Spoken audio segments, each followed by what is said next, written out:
All right, hey guys, I just want to welcome everyone to the Rich Mix. I'm really excited to have my good friend Andrea on board. Hey Andrea, thanks for coming on board. Hello, how are you? Yeah, really Thanks for well. having me. No worries. We've been talking about this for a long time, and I know. finally we're on together. Yeah, that's It's it. awesome. Now, I just want to again welcome you on, welcome you aboard. And for those who don't know you, tell us a little bit about your journey and how did Brownz Beauty&Ink come about? Okay, so I started the business in 2017. I think Yeah, I just turned 40, yeah, and I was a web and graphic designer for 20 odd years. yeah. Wow. And I just become a single mother of 4 kids, Yeah, and I needed a change. And look, my brother was a tattoo artist, and I always enjoyed his tattooing. So I was thinking of getting into tattooing back then, but cosmetic tattooing had sort of just started to come around, yeah, and I ended up going down that path. And yeah, best decision I made. yeah. Wow. And that is a big change. And It is, yeah, yeah. I was like a computer nerd. I was like coding every day, and doing logos and flyers and stuff like that. So I've always been creative. I always yeah. enjoyed creative stuff. So yeah, tattooing was sort of the The next next thing along level. for me, I Yeah, think. awesome. And then when you thank God you're like, no more revisions on your logos. That's it. Yeah, that's That's it. it. No more waiting 6 weeks to get paid. Yeah, that's Yeah, it. yeah. No, awesome. Yeah. So what inspired you to get into like the beauty and tattoo industry? Was it the people? Was it better money, getting paid a lot better? Was it what was more attractive for you? What? It was the creativity side of it. Yeah, I've always loved drawing. I've always yeah, been a doodler. I was the one at school that was like, doodling in my book when I was supposed to be doing my work. And my brother's a tattoo artist, yeah, so I always enjoyed watching him tattoo. yeah, But back then it was more, tattoos were more like skulls and dragons and naked ladies and stuff like yeah. that. So I wasn't sort of into that. So the cosmetic tattoo industry was a bit more enticing for me. Yeah, and you could work with him. Were you working with him in his studio at that time, or something? No, because he works in New Zealand. So he Yeah, would okay. come here and he Yeah, would tattoo over here. yeah, And I'd sit there and watch him and stuff like that. But it was all a bit too like, what do you mean you got to use different needles and different colors? And yeah, but yeah, the cosmetic tattoo industry was more for me back then. yeah. No, awesome. And so what made you want to start your own business? Because obviously doing it and then starting a business was obviously quite You daunting. know what? I became a single mum. I'd been with my ex partner for 16 years. Yeah, And we amicably split up. But at that time, I was a single mum with 4 kids, so I had my web and graphic design business, which was making maybe $2,000 to $5,000 a month. yeah, So it wasn't enough to keep the roof over our heads and yeah, feed the kids and stuff like that. So all of a sudden, I was like, okay, I've got to do this. And yeah, then I done the course, and then I went into it all guns blazing. I was like, yeah, I can do this, and then done all the studying and everything. And then I had my first client, and I mapped her up and I thought, this is great. I'm so good at this. And then as soon as I done that first touch on her face, I nearly fainted because I was like, what the heck am I doing? Like, I'm actually tattooing yeah, someone's face. yeah, But because I'd just gone and all guns blazing, like, I can do this, yeah, but after that, my next client was the next day. And I think if I didn't have a client the next day, I probably would have talked myself out of it because I was so overwhelmed from the first day. yeah, But then the second day was good, and then it sort of just got better and better from there. And then I just did it. Like I've always been someone to say, I'm going to try it. I'm going to yeah, try. If it works, it works. If it doesn't, it doesn't. And yeah, because I yeah, have my marketing background, yeah, it helped me get more clients in as yeah, well. So I started with microblading, and then added more services on yeah. as the business got bigger. And you could then position yourself a lot better because you can look at your competition and Mm. go, you know what? I might not be experienced with them, but I can be better than them online That's right. anywhere, Yeah, and you know? yeah, and a lot of drive comes from looking at other people's work. Yeah, Like there's a lot. I've done so much training yeah, since I started with so many different places, but a lot of a lot of the ideas and techniques and that you get are from watching other people's work, admiring other people's work, that you like their work. So you look at their work and you think, okay, how would they have done that? What needle would they have used? What stroke, you know, stuff like that. And that's how you pick up a lot of techniques over time as well. Yeah, no, awesome. No, it's exciting. So looking at now your business and obviously, you know, your brand growth. So Brownz Beauty&Ink built a good brand. Everyone knows it, you know. What was your vision when you first started it, and how has it evolved over time? Look, when I first started, I just wanted to be somewhere, like, I'm a very down to earth person. So I wanted somewhere that people can come and feel comfortable, and it's not too, like, I know me, I get quite insecure.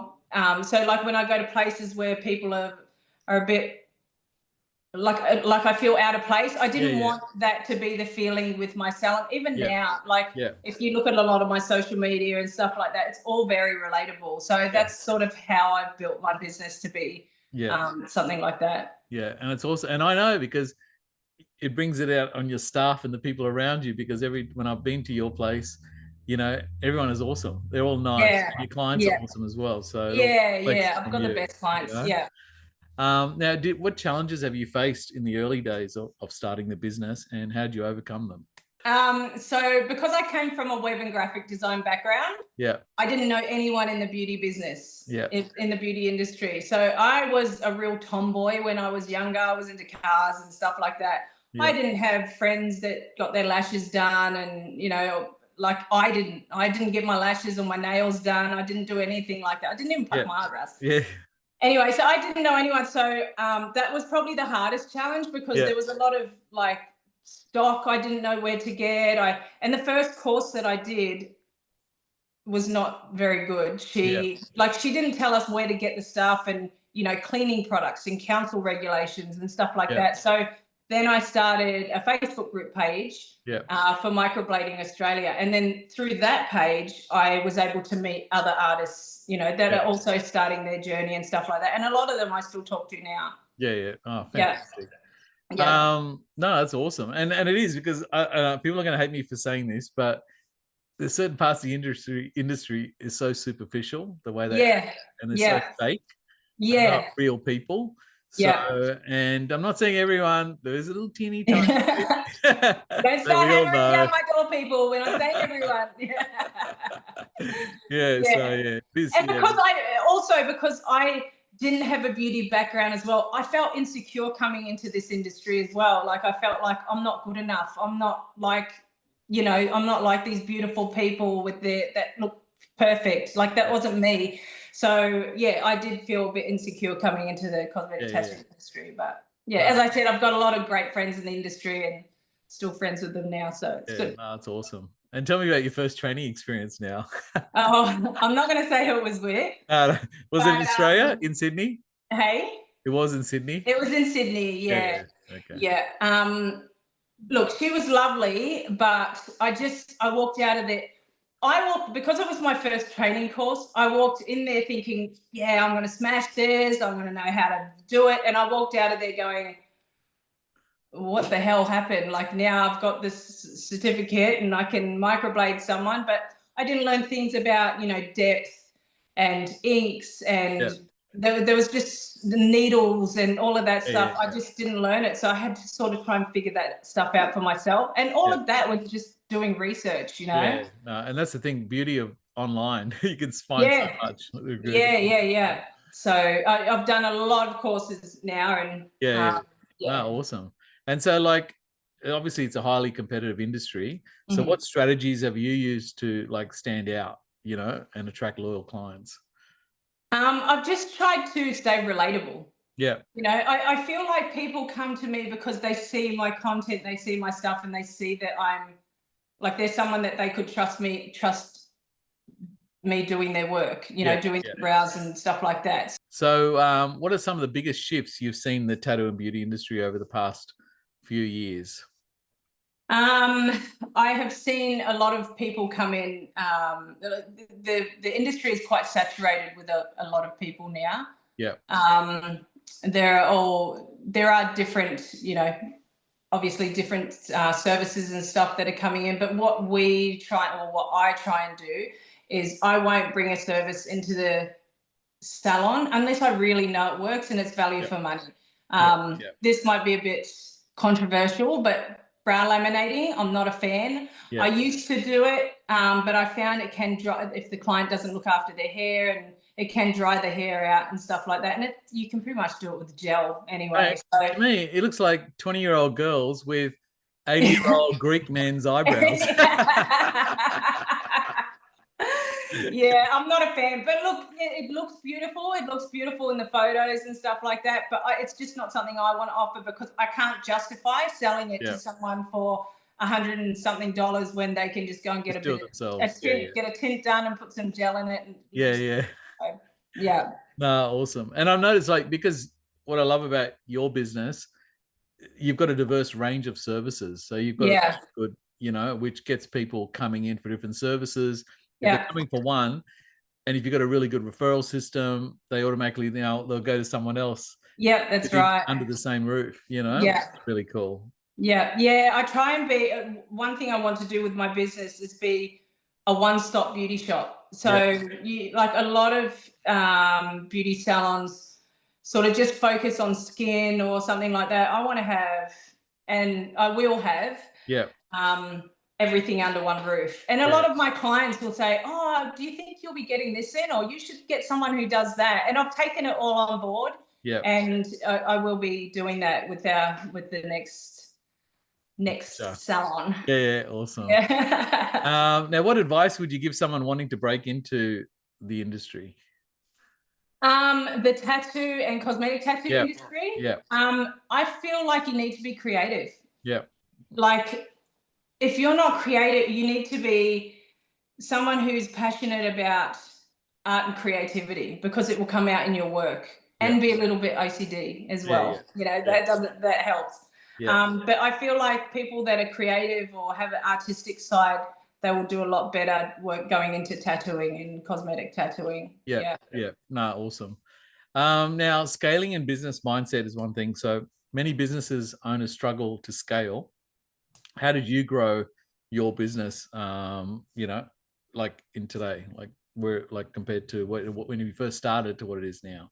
Yeah, look, I'm very lucky. I actually started my business from home. And I knew a lot of the school mums and stuff like that. So the word got around pretty quickly. And then my business actually took off really quickly. And like that's what sort of helped me, is word of mouth. Word of mouth has been really good for the business, and staying relatable. Like, I'm going to keep coming back to this word, because it is really important. You've got to be relatable. You can't be someone that someone feels intimidated coming to see you, because it's not a good feeling. People 100%. Want to feel like they can feel comfortable with you. If you can't feel comfortable, you just you won't say anything then and there, but you just won't come back. That's right. Like, people come to me, and by the time they leave, I know their whole life story. They know my whole life story. I'm like, I want them to come back. Like, I feel like I missed them already, but that's it, you know. I'm the worst. I would just go out the front and get the mail from the postman, and I know postman, I know everything about that postman. He's going through a divorce, everything. And Rachel's like, did you just get the mail? I'm like, no. I know. My kids say to me, do you have to talk to everyone? And I'm like, what? And my kids are so quiet. They're all so unsociable. Like, they just won't talk. And I'm like, how did you even come from me? Like, I will talk to everyone, you know? That's funny. Classic. So now, type of content and marketing strategies, what's been working for you in your marketing strategies? Without leaving too many secrets. Don't want to tell everyone all your secrets. Relatable. As I said, here's my word, relatable. Cool. Be relatable. Like, people, everyone's going through stuff, and they want to sort of see, like, stuff. I'll put stuff up about my day, and they're like, oh shit, I did that too. Or menopause. You know? People love that one, because they're like, no one talks about it. It's good. Just little things like that as well. I don't just focus on brows and tattoos and stuff on my marketing, on my Instagram and stuff. Like, I want relatable content that people can have a laugh. And I try to keep it funny and stuff like that as well. Yeah. And it's real, you know, because and what platform do you find works best? Like Facebook, obviously TikTok now is a big one. Look, Instagram's good for me. Yep. Instagram and Facebook are probably my favorite. Yeah. Yeah. TikTok is good, but I just don't have time to do a lot of videos. Like my daughter's like, you got to do more videos. And I'm like, oh, I don't know what to do. And I hate seeing myself in videos. I hate taking videos of myself, but I know it's something that we have to do. I know. But as long as I'm trying to take the piss out of myself and try and make it funny, and, you know. Yeah. No, that's it. I know. It's so Even hard. I surprise myself sometimes. I'm like, oh, it's pretty funny, eh? And the kids are like, no, Mum. Hey, I'll send you videos. They're funny. I love it. Now, being an entrepreneur can be tough. What keeps you motivated on the hard days?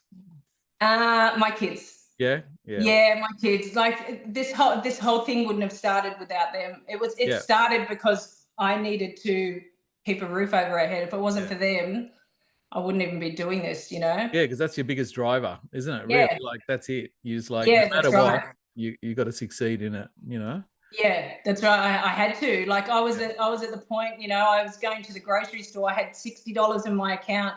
Yeah. And I'd be walking through with my phone and the calculator just making, nah, can't get that, can't afford that. Okay, yep, we need that, you know, like that was how I was when I started this business. I could, and like luckily my mum gave me some money that was able to sort of get me through, which was only a couple of $1,000s or whatever, but it's like just helps. Yeah, no Fruit Loops. That's because I had no family here. I had nothing. Yeah. No, you've got to be proud of yourself, the way you started and where you are now.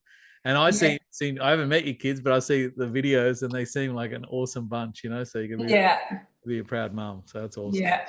So do you have any like personal habits or like routines or mindset practices that help you out every day? You know what? I'm OCD about learning. Yeah, cool. And everyone's like, what's your hobby? But if you see me every night, I'm in bed like watching YouTube videos or watching like educational videos or reading educational stuff. I enjoy learning. I've got that many online courses that I've downloaded that I've started. I still haven't finished half of them. I'm the same. I'm always like, oh my God, this course looks great. I bought one last week for how to Venetian plaster your walls. Like it's not just all about beauty, it's everything. I want to learn everything. So if you need your walls Venetian plastered, I'm your girl. And especially, mate, I'll definitely keep that in mind.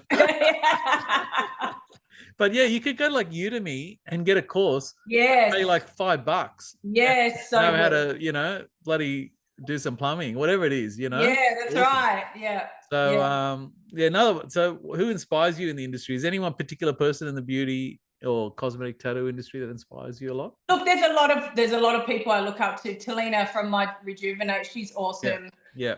She was probably the first trainer I went to after doing quite a few training courses that was actually good. She was relatable. She talked to me after the course and stuff like that. And she's awesome, you know. Yeah, she's but you know, there's a lot of people that inspire me out of the industry as well. Like my sister, she's like the hardest working woman I know. You know, she's always been like that. So I've always sort of looked up to her with her drive on how to work and stuff like that. My brother, he's a tattoo artist as well, so I've looked up to him.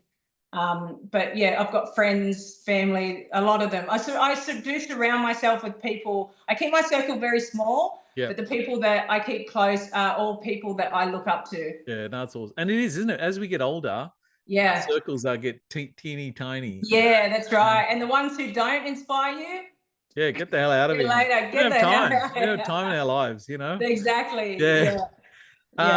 So what's next for Brownz Beauty&Ink? What exciting projects and there's some very exciting projects. So I'm in the process of building a new salon at the moment. It's going to have 9 rooms, 2 stories. I've got quite a few people waiting to come and work with me, including yourself. I'll be coming too. I'll be hitting there. Exciting. Yes, so Richard's coming. Excited about that.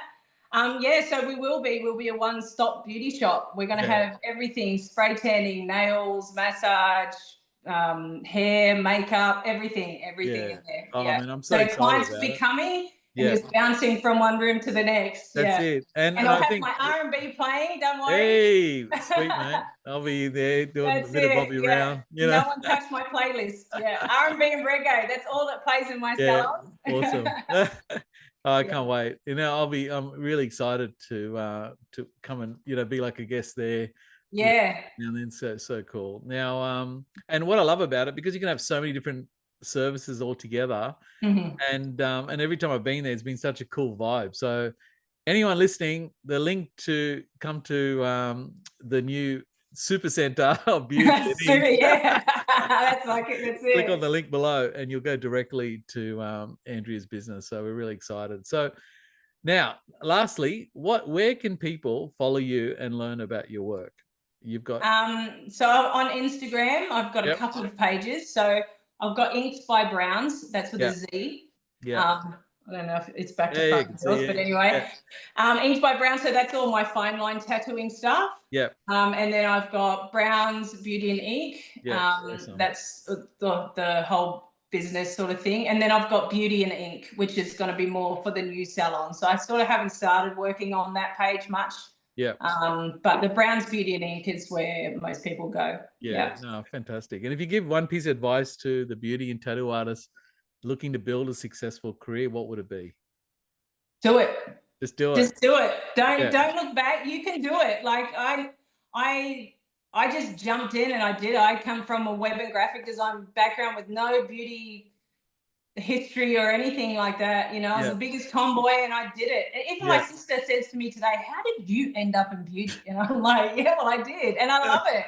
I love it. But if you're thinking about doing it, just do it." Yeah. And that's what I tell everyone, because similar to you, I was in my probably early 30s, mid 30s or something, and I went through a massive change. Yeah. I was in a corporate industry, and then all of a sudden Yeah. I were like 9 shops and tattooing. It was like That's really a it. different world. Yeah, like I was 40 when Yeah. I changed. I'm 48 now. Like it's been 8 years, and it's been awesome. I love it. Yeah. No, And it's that's why fantastic. even kids that are leaving school now, they're like, I don't know what I want to do. Well, you probably don't. I was Yeah. 40 when I got into beauty. I Yeah. was then before that, I was a web and graphic designer and everything else, a receptionist, and Yeah. you'll And find the your world's changing now. Like, so changing. Yeah. what kids go to school and learn, it Yeah. doesn't equate to anything that the jobs that are coming out these days. That's right. It's Yeah. really Well, when I different. was at school, they didn't even have the internet. Yeah. And then I graduated in 1994, Yeah. and then Windows come out in 1995, and then I become a web designer. So Yeah. Yeah. yeah. It was like perfect timing, Yeah. Now, one more question I want to ask you, which wasn't on your list. What's Oh.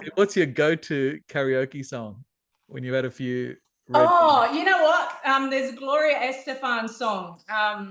Oh, Don't Want to Lose You Now, I think it is. Yeah. Yeah, I love a bit of Gloria Estefan. Yeah. Yeah, awesome. But I hit those high notes and the whole world is thinking, what the hell is that noise? Yeah. What's that screaming? Yeah. Hey, mine's Kenny Rogers, mate. Island of the Stream with Dolly Parton. Yeah, that's a good one. No, that's awesome. Well, no, I really appreciate you coming on board, and thanks. And I think we should do it again. Yeah. And well, that's it's something that might be in the process at this new place. Oh yes, that'd be Yeah. awesome. Yeah, I'm really excited. So no, thank you again, Andrea, for your time. Really appreciate it. And yeah, and I'll see you at work. I'll see you at work. Yeah, definitely see you around the grounds. That's it. All right. Thanks heaps. All right, no worries. All right, see ya. Thanks, Richard. Bye.